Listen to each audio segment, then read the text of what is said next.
बहुत सारे मेल्स इसलिए कंसर्न रहते हैं कि वो अपनी वाइफ को प्रेग्नेंट नहीं कर पा रहे हैं और उसके पीछे जब वो टेस्ट कराते हैं तो समझ में आता है कि स्पर्म की क्वांटिटी, स्पर्म की मोटिलिटी या उसका आकार सही नहीं है और वो बहुत ज़्यादा हताश हो जाते हैं। ऐसे में वो भागते हैं, क्या लेना चाहिए, क्या करना चाहिए, उसके बारे में मैं आज बात करूंगी। नमस्कार, मैं हूँ डॉक्टर नेहा मेहता। मैं एक सेक्स काउंसलर हूँ और पिछले काफ़ी सालों से प्रैक्टिस कर रही हूँ। अपनी हर वीडियो के माध्यम से सेक्स से जुड़ी सही जानकारी आप तक पहुँचाने की कोशिश करती हूँ और आज मैं बात करूंगी कि अगर आप अपना स्पर्म मतलब बच्चा होने वाला जो मेन पावर है, अगर आप उसे बढ़ाना चाहते हैं, बच्चा कंसीव करना चाहते हैं, तो ऐसा क्या नेचुरली आपको डाइट में खाना चाहिए। डिटेल में फ्रूट से लेकर वेजिटेबल से लेकर जो आप खाने में स्पाइसेस खाते हैं, सबके बारे में बात करूंगी। तो ये वीडियो आपको अंत तक देखनी है।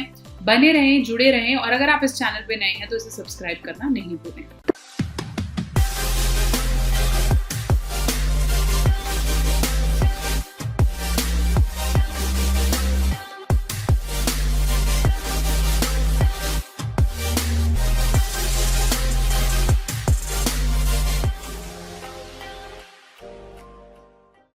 तो चलिए, मैं बात कर रही थी कि फूड में ऐसा क्या ऐड करें अगर आप स्पर्म क्वांटिटी को बढ़ाना चाहते हैं। आप ये बात जानते हैं कि बच्चा होने के लिए सबसे ज़्यादा ज़रूरी है कि फीमेल का एग मतलब उनका अंडा और आपका जो स्पर्म है, जब तक वो आपस में नहीं मिलता है तब तक कंसीव होना प्रॉब्लमैटिक है। और ये भी ज़रूरी है कि अगर आपका स्पर्म बन रहा है लेकिन वो एक्टिव नहीं है, उसमें मोटिलिटी नहीं है, उसका आकार, उसका हेड या उसका हेड टेल ठीक नहीं है, तो वो अंडे से जाके भिड़ेगा नहीं और भिड़ेगा नहीं तो डेफिनेटली बच्चा नहीं होगा।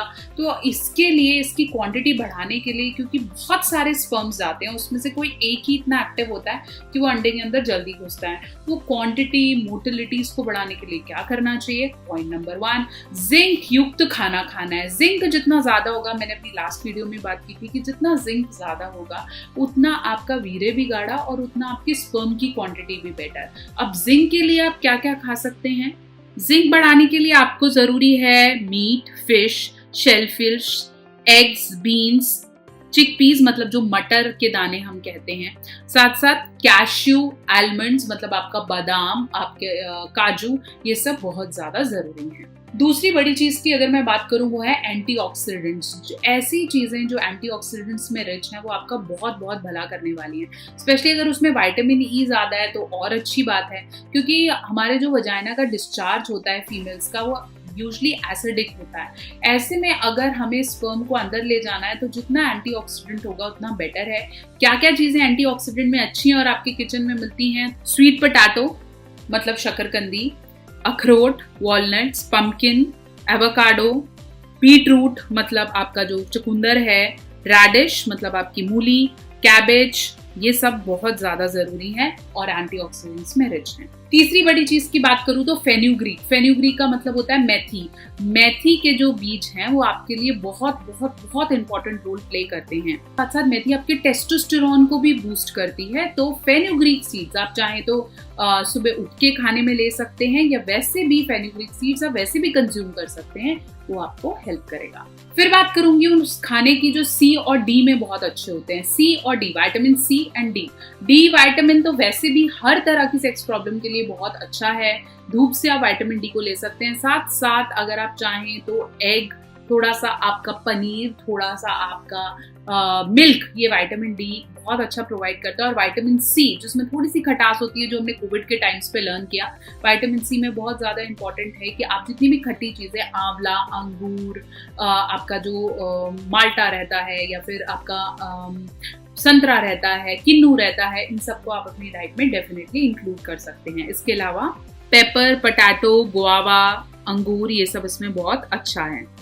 फिर मैं बात करती हूँ अश्वगंधा की। अश्वगंधा तुम्हें पता है, चाहे दिमाग हो, चाहे आपका हार्ट की प्रॉब्लम्स हो, चाहे आपकी ओवरऑल इम्यूनिटी की बात हो, अश्वगंधा बहुत बेटर है। रिसर्चर्स ने भी प्रूव किया है कि अगर आपकी डेली डाइट में 5 ग्राम अश्वगंधा है तो आपकी स्पर्म क्वालिटी डेफिनेटली अच्छी होने वाली है। अब मैं अश्वगंधा की बात करूं तो अगर अश्वगंधा के साथ साथ आपको और मतलब ये एंटीऑक्सीडेंट्स या फिर और विटामिन ई, सी, डी की मैंने अगर बात की है यहाँ पर, अगर ये सारा आपको वन एंड ऑल मिल जाए तो इससे अच्छा क्या हो सकता है। आपकी इम्यूनिटी, आपके कंसंट्रेशन, स्ट्रेस, क्योंकि स्ट्रेस का बड़ा ही तीखा रिलेशन है आपके स्पर्म क्वालिटी से। तो आपका स्ट्रेस है, कंसंट्रेशन है, फटीग आप फील करते हैं, आपकी इम्यूनिटी कम है, साथ साथ आपको हार्ट की कोई प्रॉब्लम है, इन सब के लिए अश्वगंधा वन एंड ऑल बहुत अच्छा सॉल्यूशन है। अश्वगंधा की जो रूट्स हैं वो बेसिकली आपके ब्लड फ्लो को अच्छा करते हुए आपकी फिजिकल स्ट्रेंथ को भी इम्प्रूव करती हैं। अब मैं बात करूंगी कुछ ऐसे फूड्स की, मैंने आपको ये तो बता दी क्या लेना है, मैं बात करूंगी क्या आपने नहीं लेना है, ताकि डेफिनेटली आप उसको इंक्लूड ना करें। तो कुछ ऐसे फ्रूट जो अपनी डाइट में बिल्कुल भी नहीं लेने अगर आप अपनी स्पर्म क्वालिटी को बेटर करना चाहते हैं। तो सबसे पहला है और सबसे ज्यादा नुकसानदायक है सोया वाली चीजें आपने अपनी डाइट में नहीं लेनी है, क्योंकि एक तो आपकी स्पर्म मोटिलिटी खराब करता है, सब स्पर्म की क्वांटिटी खराब करता है, साथ साथ जितना भी प्रोसेस्ड फूड है, मीट है, शुगर है, जूसेस हैं, इन सबको जो डब्बे वाली चीजें हैं वो आपने अवॉइड करने की कोशिश करनी है। साथ साथ क्या करना है, एक अच्छा वर्कआउट करना है। जितना आप फिजिकल कार्डियोवैस्कुलर एक्सरसाइजेस करेंगे उतना ओवरऑल आपका जो परफॉर्मेंस है वो बेटर होने वाला है। स्ट्रेस, जिसके बारे में मैंने बात की थी और बताया भी था कि अश्वगंधा उसके लिए बहुत अच्छा है। स्ट्रेस जितना होगा, एंजाइटी उतनी होगी, अपने आपका इरेक्शन में प्रॉब्लम आएगी, आपका अच्छा स्पर्म बनने में प्रॉब्लम आएगी, उसकी मोटिलिटी में प्रॉब्लम आएगी, और वहाँ पे बहुत ज़्यादा फ्रिक्शन क्रिएट होता है। जब वो बहुत ज़्यादा स्ट्रेस्ड होते हैं तो इरेक्शन तो वैसे भी नहीं होता और ऊपर से बहुत ज़्यादा स्ट्रेस लगा के परफॉर्म करना पड़ता है, तो वो भी अल्टीमेटली आपको किसी भी तरीके की परफॉर्मेंस को हेल्प नहीं कर रहा है। अच्छी नींद, हमेशा बोलती हूँ, बहुत अच्छी है, और स्मोकिंग और अल्कोहल एक बार के लिए आपको बहुत अच्छा लगेगा, लेकिन धीरे धीरे धीरे ये बहुत ज्यादा नुकसान पहुंचा सकता है। तो ये मैंने आपको ओवरऑल एनालिसिस दिया स्पर्म की क्वांटिटी को कैसे बढ़ाया जाए, और अगर आप बढ़ाना चाहते हैं और अगर आप ओवरऑल चाहते हैं कि भाई मैं अच्छे से कंसीव कर पाऊँ और एक बहुत अच्छा बेबी मेरे घर और उसकी किलकारियां गूंजे, तो फिर इन चीज़ों को, ये जो लाइफस्टाइल के मॉडिफिकेशंस हैं, इनको आपने करना ही करना है। आशा करती हूँ मेरी वीडियो आपके बहुत से डाउट्स को क्लियर कर पाई है। बहुत जल्दी एक और वीडियो लेकर हाजिर होंगी, तब तक के लिए बने रहें, जुड़े रहें, और अगर आप इस चैनल पे नए हैं तो इसे सब्सक्राइब करें, और हमारे दोनों नए चैनल लवोलॉजी सीखो और साइकोलॉजी सीखो, जिसपे और बहुत अच्छा कंटेंट आता है, उसे जरूर सब्सक्राइब करें। कोई पर्सनल इश्यूज हैं, मुझे फेसबुक और इंस्टाग्राम पे कनेक्ट कर सकते हैं, डॉक्टर नेहा ऑफिशियल। और कोई और टॉपिक है आप चाहते हैं, आपको प्रॉब्लम हो रही है, आप सफर कर रहे हैं, आप चाहते हैं डॉक्टर नेहा उसके बारे में बात करो, तो उस कमेंट सेक्शन में लिख भेजें। Thank you and wait for the new video.